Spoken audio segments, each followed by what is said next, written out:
Guys, it doesn't get bigger than this. I am sure that you are all excited for UFC 308. Is this the biggest of the year? For me, it is. I know it's just the recency bias, though. I know. Leading up to UFC 300, I thought the exact same thing, but the top two fights we have on this card, it does not get better. It couldn't get better. Let's dive straight into that main event. Ilia El Matador Topuria taking on Max Holloway, the Blessed Express, the BMF champion, looking to regain his 145-pound title. Now, when we talk about top-level fights in MMA, this is a skill matchup of the highest of orders. You know, two guys on the top of their game coming in with so much momentum. That's the thing, like the amount of momentum these guys are carrying in to this matchup is crazy. To have it come to a meeting point here for the featherweight title is going to be really, really special. Now, I don't know if you could win any more fans than what Max Holloway did in his last fight against Justin Gaethje. UFC 300, like we've talked about, and that fight, that performance there, you know, was the standout moment. Max Holloway was already an OG, a gangster in this game coming into that fight. What he did in that fight, he got overlooked, you know. Everyone thought Gaethje was going to hurt him, going to stop him, going to drop him. A bit like what it looks like coming into this matchup, you know. A lot of guys on Topuria in this fight. But Holloway proved the doubters wrong against Justin Gaethje, outworked him, dominated him for all 5 rounds, and put a beautiful cap on it at the end of that fight. Stopping Gaethje, pointing down to the center, and, you know, trading with one of the best and coming out on top. Max Holloway, he won so many fans that night. In a sport, in an organization like the UFC, which is growing at a crazy, crazy pace, that might have been people's first thing that they ever watched, you know, in the UFC, MMA. So Max Holloway continues to just steer this sport in amazing directions. Both of these guys are doing that. Ilia Topuria, he is one of the most skilled fighters in the UFC. And I say that with full sincerity. His well-rounded skill set, his boxing, his crisp boxing, his jiu-jitsu, the guy started off as a specialist in this sport, getting like 6 or 7 submissions to start his career. And now adding the hands, that crisp boxing like we talked about, to his style, making him one of the most dangerous guys walking the earth right now. And his confidence, his self-belief, I think is one of the biggest pieces to the puzzle that is Ilia Topuria. In a game that is so psychological, how much have we talked about mixed martial arts being a psychological torment? You know, what these guys have to go through on a daily basis, let alone to get to the fight, all of the pressure on this crazy big stage, the self-belief that Ilia Topuria has. He manifests this stuff, and it's beautiful to watch. It's really beautiful to watch. A special aura to him. You know, Conor McGregor, Sean O'Malley. There's Chimaev, someone else on this card. They have an aura. They bring something to the table. This energy that's just absolutely emphatic, and you can't help but feel it and just to enjoy being there, taking part. Skill for skill, I think Holloway is pretty outmatched here. As much as that pains me to say, I love Max. I absolutely love Max. One of my favorite fighters, but unfortunately, I think everywhere this fight goes, he's going to be in danger.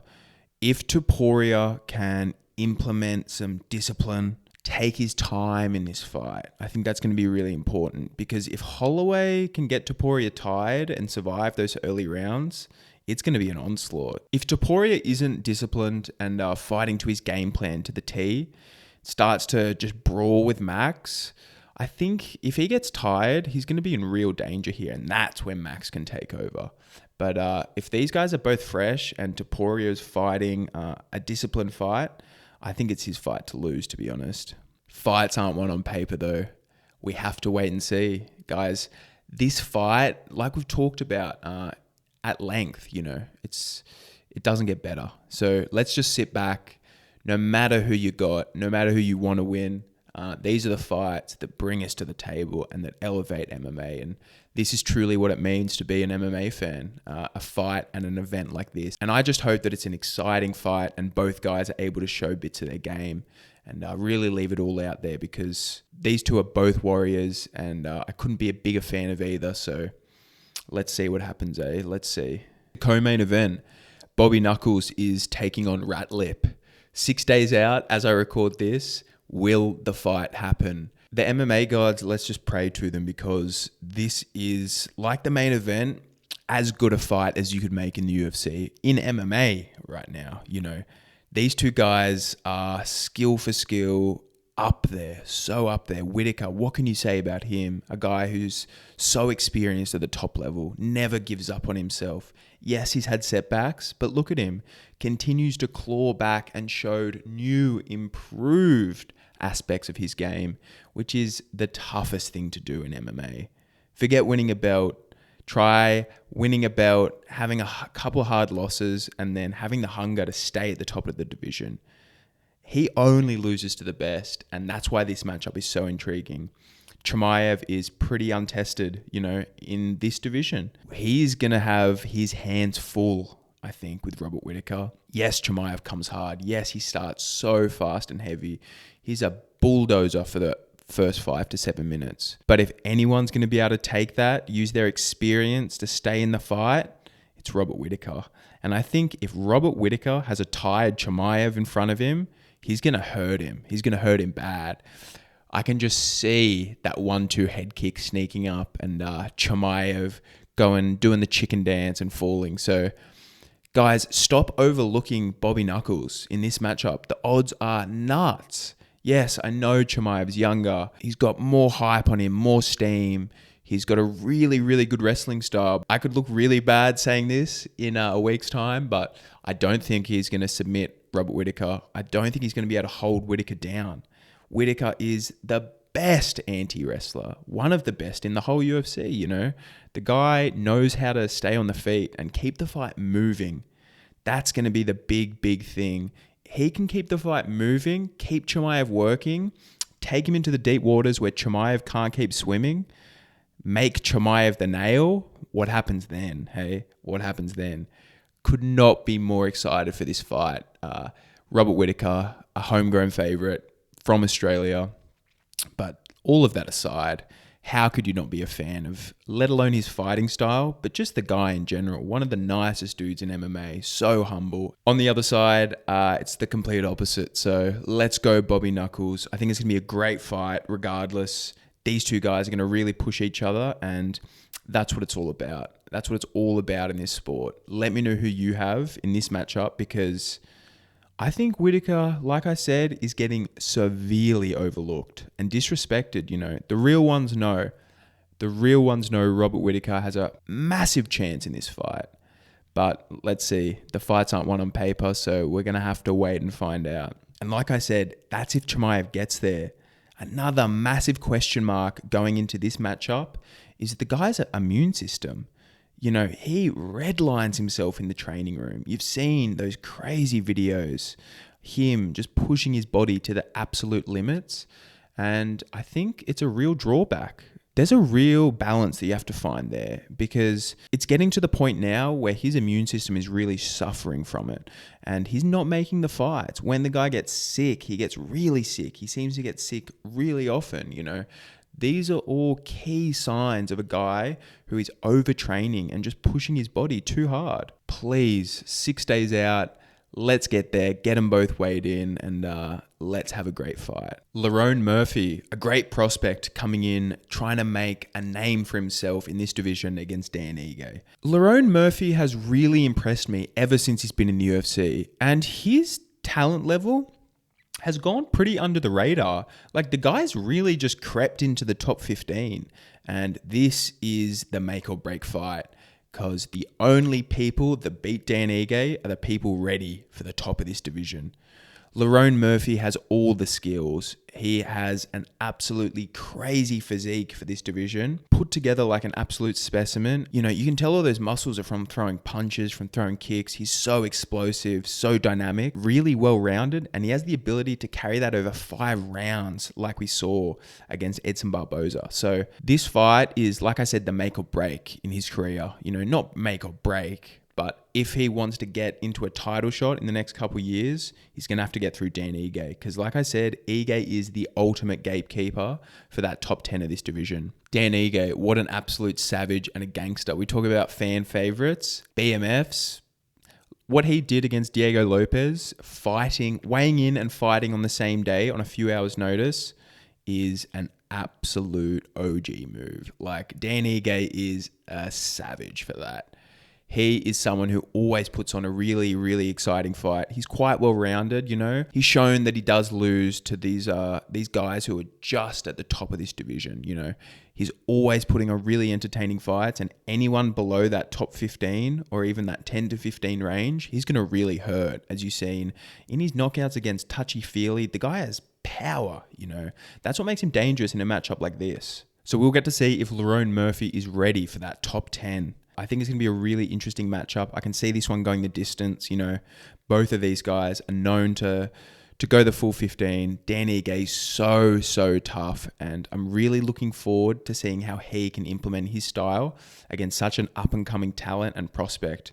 And what can you say about Dan Ige? Like, he's willing to fight absolutely anyone, anywhere, anytime. So, Dan Ige, I will always enjoy watching you fight, my friend, and no different here. Magomed Ankalaev taking on Alexander Rakic in a fight which, to be honest, was really confusing when they announced. What's going on with Ankalaev and Pereira? The guys have been chirping. They clearly want to fight each other. So is it really just that the UFC doesn't want that, I don't know, stylistic matchup for Pereira, or there's not enough fans or hype behind Ankalaev?